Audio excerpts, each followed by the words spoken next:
Picked the wrong week to quit sniffing glue.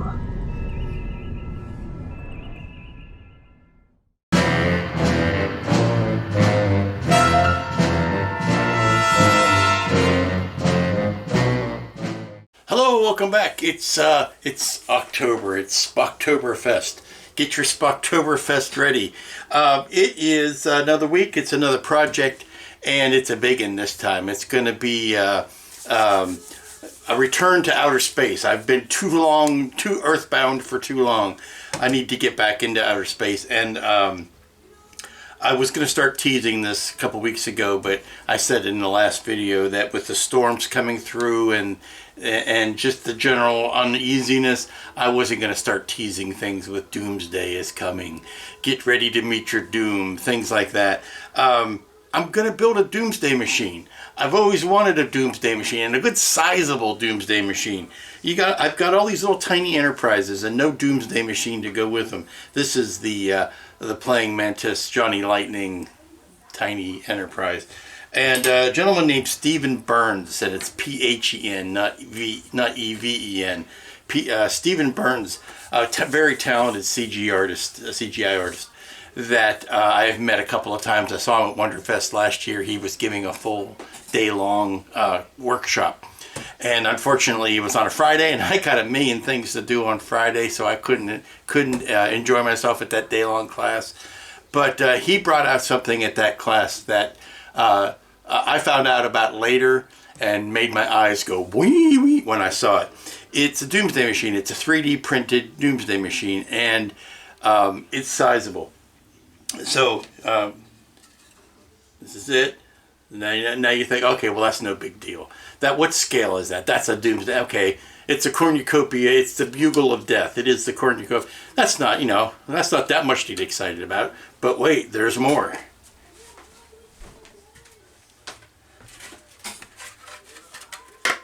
Now how excited are you? Now how excited are you? But wait, there's more.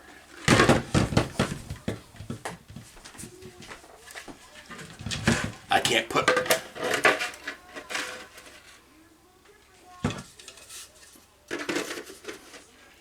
Now how excited are you? Now what do you think? But wait, there's one more.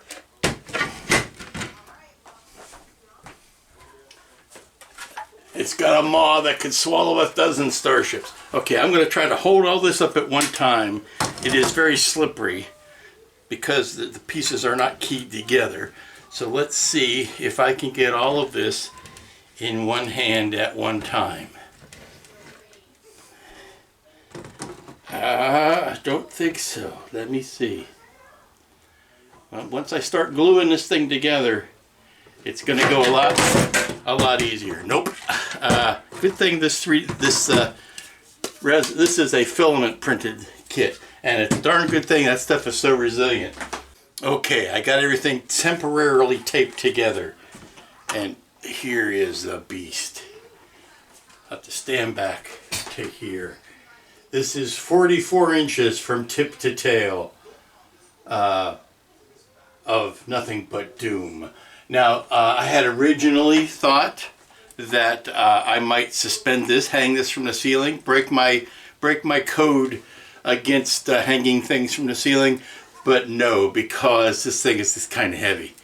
And what I want to do as far as adding lights and sounds to it is going to dictate that it needs a base. So it's going to have to go over a doorway or something, and I'm going to find a way to suspend a tiny little Enterprise to go up in front of it. I think that's the right scale. I've got smaller Enterprise, little tchotchke Enterprises that might work better, but I think that scale is acceptable. I will check it against the episode to be sure, but I think that's about right. But this thing is huge. And I need to find the midpoint so that I can. I'm going to have to put it on a armature, put it on a metal pole. So I just need to find where that center is, the center of gravity, and I'm thinking it's right about where my left hand is. If I can affix it to some sort of arrangement of the steel pole. But this is what we're going to be working on this week. So I'm going to need lots of Bondo. I'm going to need lots of paint. And we're going to have some fun this week, I think. If we can do the lighting that I'm planning, the lighting should be fairly simple. If I could find the one solution that I'm looking for, it should be a pretty quick and easy solution. But yeah, it's heavy. My arm's getting tired just holding it up. So I'm showing it this way to you now so that you can kind of soak it all in, because until we're done with it, we're not going to be able to see it in full regalia like this. We're going to be working on pieces of it. Looks like I can put the back 3 pieces together and maybe the front 2 pieces together and work on it that way, and then join them in the center when I'm ready. I've started priming the back just to kind of see what kind of shape we're in, and it's 3D printed. It's kind of rough. There's definitely spots where I need to fill in with the spot putty, but because of this organic texture, it's going to be easy to hide all that stuff, or easier than if it were a, you know, delicately framed another gal kit or something. Okay, so I've got the pieces, or most of the pieces, lined up and epoxied together. And alignment, I use the term loosely, is a bit of a pipe dream here. I've centered the pieces as best I could and tried to line up the major sticking points. There are no keys on this to key the pieces together, but you can kind of match up the bumps and ridges. Some of them match up well, some of them do not. A majority of them do not. So that's where the epoxy sculpt is coming in. I had to take a grinder to some of them, but epoxy sculpt I can join up where the joints don't match, and you can see something of that in here where they don't quite line up.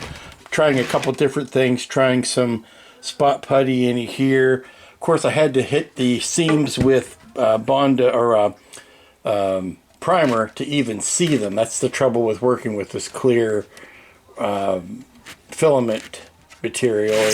It's tough to see any of the defects before you put a coat of spray on it. I've even noticed a couple of holes where it didn't quite print right. Some holes in there. Some other things that I've had to patch where you couldn't tell until you had some paint on it that there was a big honking hole there. And some of this, I don't know if it's intentional. Some of it is, you know, whether it is or it isn't. But that's the beauty of this design, is you can go in and sculpt back in details or cover up things. This was a horrendous mismatch here that I'm sculpting in. So we're going to let this dry, come back to it a little bit later. See, here's another one of those holes I was talking about. And see whether epoxy sculpt is going to be the best method, or Bondo, or the 2-part JB putty, which sets up a little bit quicker. Which of these is going to be the best result? Okay, one last thing before we close up for the evening, and that is, in the continuing tradition of throwing everything, including the kitchen sink, at this thing, I went over this particular seam with the JB Weld, the 2-part JB Weld epoxy, just to see how that was going to turn out, because the JB Weld does one nice thing that the others don't, is that it's kind of self-leveling. We'll see if it's going to sink down. Like, you see what's happening here. I put the putty over there, and it just basically sank into the seam and didn't really fill it that much. Here is epoxy sculpt, that's filling in the seams. Here is Bondo spot putty, that's not filling in the seam really. Not as well as I'd hoped. So we're going to see how the JB Weld goes at filling in this seam. And then after that, I think the next stage would be to use actual body putty, which is the step up from the spot putty, using actual body putty to fill in some of those cracks if needed. The reason I don't jump to that right off the bat is because it's smelly and messy and a general heartache to work with, so much more than some of these other quicker solutions. So we're just testing it out. We're going to see which one works the best in the long run, and then we'll fill it. This whole thing is going to get a texture paint over top of it that's going to knock down hopefully a lot of the irregularities, plus any of the build lines from the printer. So miles to go before we sleep on this. We've got plenty of time to figure out exactly what the best cover-up is going to be. Welcome back, everybody. It's Tuesday. I just wasted a good chunk of today driving halfway across the county and back, or more than halfway across the whole county and back, trying to track down a light that while the store said was available online, when I actually got to the store, of course they could not find it. So I'm coming back and I'm looking at how everything has dried in from yesterday. Some sanding is going to be needed there, obviously. I think the epoxy sculpt is a better solution. I will sand that up in a bit.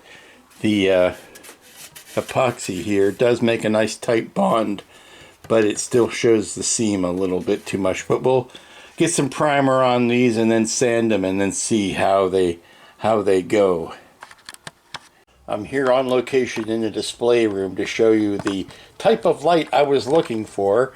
I have a couple of these on either side of the doorway into the display room that throws a nice colorful nebula pattern across the inside of the room. I had tracked down ones of these that were completely orange, and that's what I was looking for. Now I'm going to turn this on and plug it in, and it's going to be blinding here for a second. That's what it looks like when it's on. You can see what's happening on the back wall. This is what I'm interested in, because that's what it looks like when you put it in the center of the Doomsday machine, which is exactly what I was hoping for, but that's the effect I want, but in a completely orange spectrum. It doesn't have all the greens and blues in it. It's in more of an orange and a white and a red.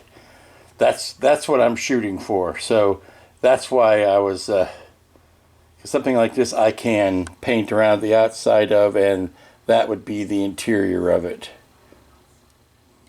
I think it's a perfect solution in a box that would be real easy to implement, but I have to find the right bulb to make it work.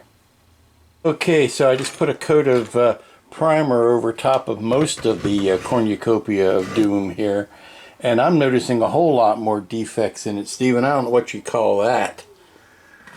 Slip up of your printer, but I would call that a serious ugliness. It's going to take a little bit more patching than I was anticipating. The thing is, it is an organic shape, and you can make the best of it, but I'm going to have to cover this with a fairly aggressive texture paint to get rid of what is cropping up here. Good morning, everybody. It's Wednesday, and after beating my head against the wall yesterday trying to locate the lighting that I need for this beast, I decided to back up and do something maybe a little simpler, and that is to start working on the sound. Now, there are several main aspects of this. There is the building and the painting, of course, is one. Creating the armature and stand is going to be 2. Adding the lights is 3, and adding the sound is 4. But before I get to all that, I want to take a minute to gripe and whine. A few moments later. So that's the end of that tirade. But to get back to today's successes, I have used some bits and bobs that I have ordered from the Amazon that have made their way down the Amazon to my place. I've got a sound card here. speakers, and I've been able to load a sound on it, and here we go. Now it's kind of long and it's copywritten, so I'm going to talk over top of it. And we know where John Williams got his theme from Jaws now. It's from the Doomsday Machine. And it sounds good inside of here. I don't know whether I'm going to put the speakers... Don't know whether I'm going to put the speakers inside the machine or in the bass. But that's running one long audio file. That's not so bad. Unfortunately, it's one of those deals where once you've started it, you got to let the whole thing run. And I don't know if YouTube is going to give me hassles for even running that much of an audio clip. I tried to talk over it so that I wouldn't get copyright strikes on it, but you never know. But I've got a very long file. It's about a minute. Plays it nicely. Again, I haven't decided whether I'm going to put that in the machine or in the bass. So that's something to chew over. Okay, taking a break from the sound files, and we're going to go into armature land now. It's armature time. We just got back from Lowe's, got some miscellaneous bits and bobs of copper here. We're going to go with a 3/4 inch pipe this time. And I've got this is just a mock-up piece of wood. I'm going to get a better piece of wood later, but I've got a plate screwed down to it. I need, let's see. Anyway, I need to drill a hole in the bottom of my Doomsday machine to allow the 3/4 inch, here's 3/4 inch copper pipe, and I'll be back when I've got all these parts cut. Okay, stepping way back, I've got what essentially is the Doomsday machine on a armature, and I've got a tiny Enterprise in front of it. I have to get way back to see whether or not, and judge it to see whether it is in fact level. Seems to be. Seems to do everything I want it to do. I'm going to, of course, have to reinforce everything, but for right now it's doing exactly that for which it is assigned. Lovely. Okay, we're back. It is Thursday. It is the gateway to the weekend, and hopefully some progress will be made today. If you notice a bit of a jump in the edit, it is because I had to delete a big chunk. Yesterday I went off on a tirade, and it wasn't entirely unearned, but it was unkind. And I thought better of it, and I went back and cut it out.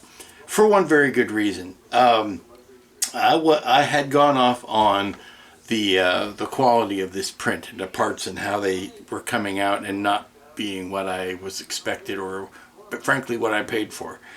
And I said some unkind things, and then I remember the advice I always get and the advice I've given in the past, and that is, don't take your grief out on the internet without at least giving the person a chance to hear it first, and or change his ways, or address the situation. So that's what I did. I thought, I did all that. I thought twice about it. I thought 4 times about it. And then I just went and sent Steven an email and saying, dude, this is no bueno. And to my surprise, he contacted me back, and he called, and we talked about it, which is still for me the best way, because my tone does not translate well in an email. It does not translate well on a private message or anything like that, anything where it's typed. You got to experience the full Lou. You got to hear me. So we talked for a good long while about what I had got, what I had expected, what I received, where we could do better. And for his credit, he listened to everything, agreed that we made some good points, and I really believe is going to improve his product on his end because of that. And that's all I need out of life is to know that I'm heard. Know that I was my points were valid. I brought them up and addressed. That's all we need. So I went back. I'm going back and look in the video, and yeah, I'm going to cut that chunk out because it didn't serve anybody except for to vent my anger and my disappointment, and no one needs to see that. So we're back onto today's work with the Doomsday machine, and I think I may have discovered a method or a sequence of painting that is going to alleviate a lot of the problems that I did bring up yesterday, and that was some of the pock marking and some of the poor printing that was evident on the various parts. Now I've gone back in today, and you can see the white bits where I have gone back in with an epoxy putty, and I have tried to address some of the bigger gouges and that kind of stuff. But there was a completely unnecessary layer change here that is in the middle of a part. And Steve told me about what he thinks caused that. And I said, well, I'm glad you know, just don't ever do it again. Well, welcome back. It's Friday. It's the last work day of the week. And I am outside because A, it's a beautiful day out. It's really quite lovely. And B, what I'm going to embark on now is going to be messy or has the potential to be messy, and I certainly don't want to do it in the house if I can get away with. There's precious little left I can do on the Doomsday machine this week. I am waiting for the lighting to come from wherever it's going to come, and I want to mess around with the sound components a bit. But there's one thing I want to do, and that is to shore up the armature that's inside the back end of the party and back. The back end of the Doomsday machine. So let me pull all that stuff out and I'll show you what I'm talking about. Okay, here is the said back end of the Doomsday machine. I've got that stone texture on it, which I think is really setting it off nicely. But of course I'm going to let this dry for a while.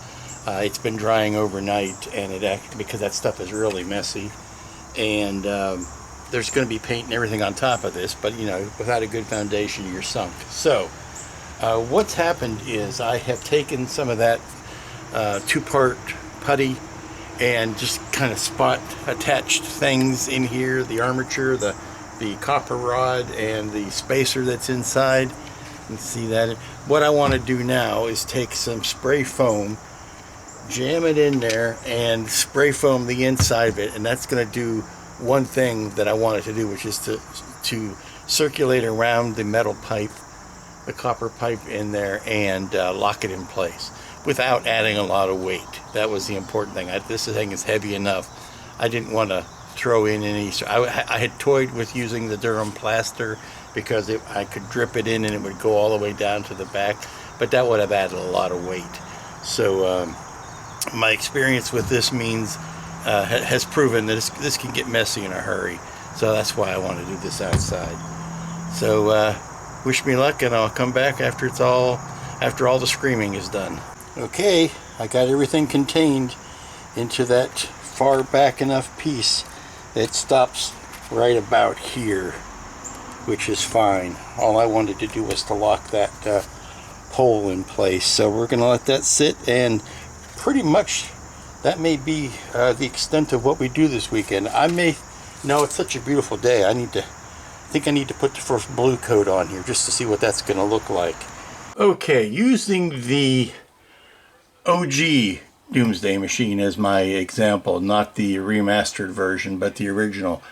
Yeah, it's bluish purple. It's got white highlights on it. It's got black recesses on it, but mostly it's a bluish gray.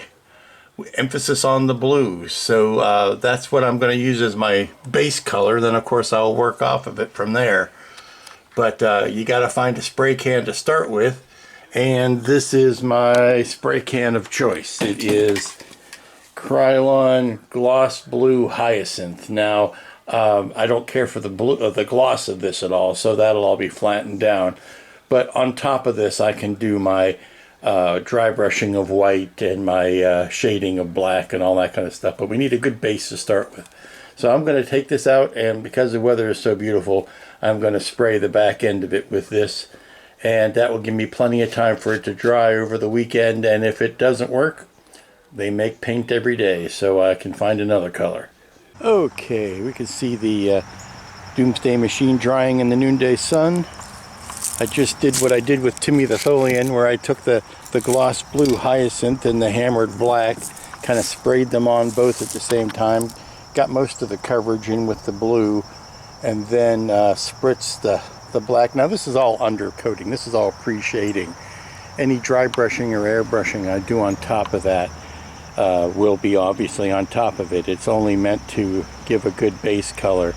But I think what its first job and what it's doing the best is successfully hiding a lot of the layer lines, a lot of the paint lines. So over here we have the head with its first coat of the stone texture on it. Now this stone texture is called gray stone, but it doesn't really matter since it will be painted over. It's only there to provide texture and to provide light blocking and to cover up the layer lines. I still see some that are cropping back out that need to be addressed, but since this is going to get a lot more handling while I'm installing the lighting behind it and all of that, this is more of a preliminary first coating of the stone. And then once this joint of this meets up with the joint of that, there'll be more blending and sanding and all that kind of stuff that has to happen. So it's nowhere near the final finish, but taking advantage of the beautiful weather while I got it to get some of this stuff done outside that would have been way too fumy or messy or otherwise time consuming to do inside. Alrighty, now that we're back inside, I can do some concentrating here on the actual board. Now I have to check to see how much memory this board can hold. That will tell me how many sound files of what quality I can use. Now there's one, obviously the one I started with, which is the long musical one that I'm not going to play again right now. That's primary, and if I can, as many extra ones as I can fit on after that is the goal. And then all I need to do is make up push button switches for I'm not going to start this. Don't listen. Don't listen. No, you don't hear it. You don't hear it. Let me pull the power on that so that we don't. There we go. I don't want copyright strikes on this because there's no well, I don't monetize my site, so I'm not really worried about it, but it's an obnoxiousness when they say, oh, you have a copyright violation. So that's the primary one. Now I need to see how much space is left over on the board and how many more sound files I can put on there. So once I figure that out, I think 4 or 5 is a good round number, and then I can make up the switches to go there. Okay, I brought it back inside. When I was out there, I realized it was perhaps too purplish, and so I took some light blue and sprayed spots on there. Tell you, I feel more like a graffiti artist than I do a traditional model painter. But yeah, it's in there. It's having this out in the sun also warmed up the kit to the point where the foam inside started to expand, so that's good. This is where it's going to sit. I have the head outside drying a little bit longer because the paint on that is still fresh, but that's a goodly amount of work for 1 week on the back end of this, I have to say. It's right about where I wanted it. Now I've got room in here still for the lighting.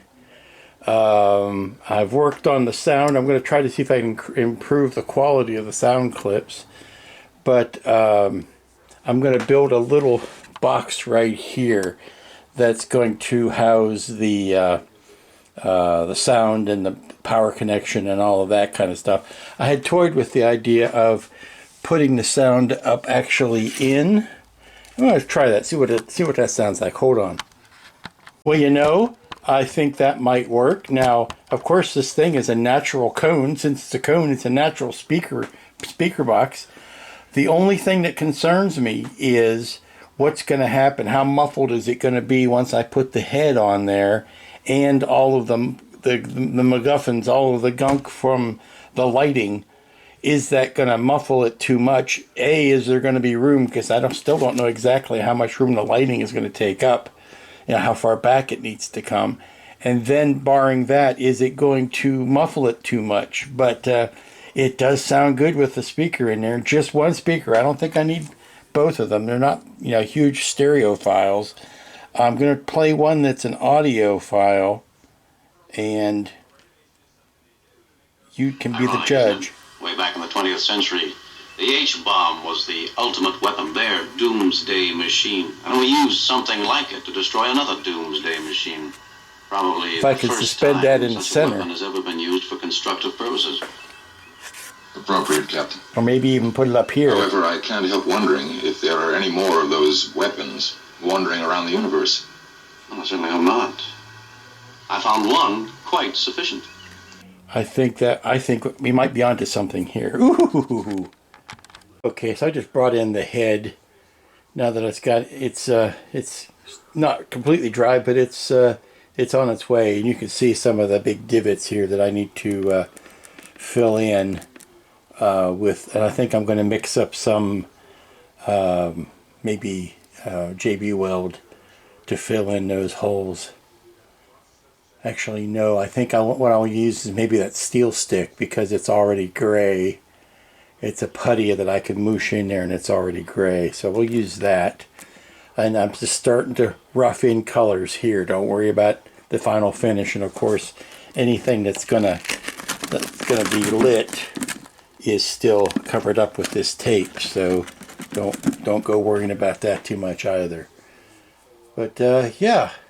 My biggest concern in this entire build right now is getting this flat surface married up to that flat surface, and because there's no keys or screw holes or anything to join them together, so it's going to be a question of getting all of the lighting and get all of that staged and attached to the inside of the back here, to the point where then I can just push it onto the front and seal it up and glue it. So we'll see how that pans out, but I'm a long way from there because I still haven't gotten the main light that I want to put in there, and that's probably not going to come till maybe start of next week. Okay, so good news, bad news, and it's actually more bad news, bad news. The bad news is when I put the speaker in here and turn on the sound, and then I put the front over it, it muffles it way too much, and it's not going to be a practical way to do it. Now, the other bad news is, well, it's kind of a good news, is that it will work and sound beautiful if I put it right up against the inside dome there. Of course, the bad news is that's where the light needs to go. So we've got two things fighting for that same exact piece of real estate. Right there where the cone is at its apex there.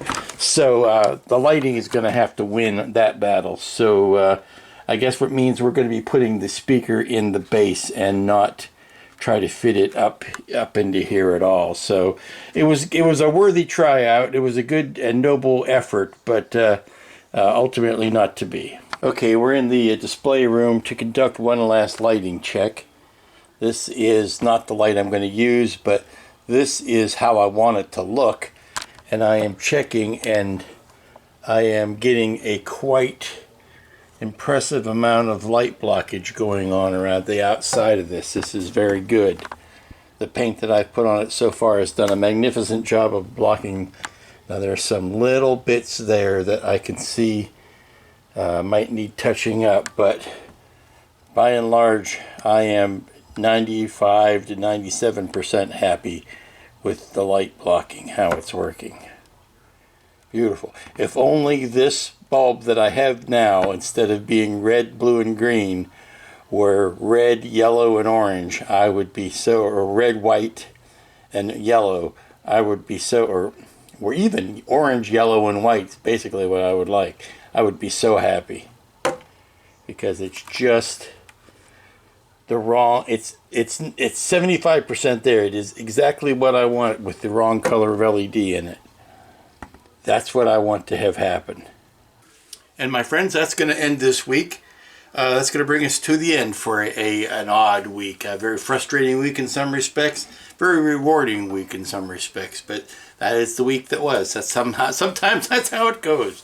So until next week, when we will hopefully get further down the road and maybe get this cornucopia of doom together. Y'all be good to each other, be safe, be smart. Be back next time. Don't you think I know that?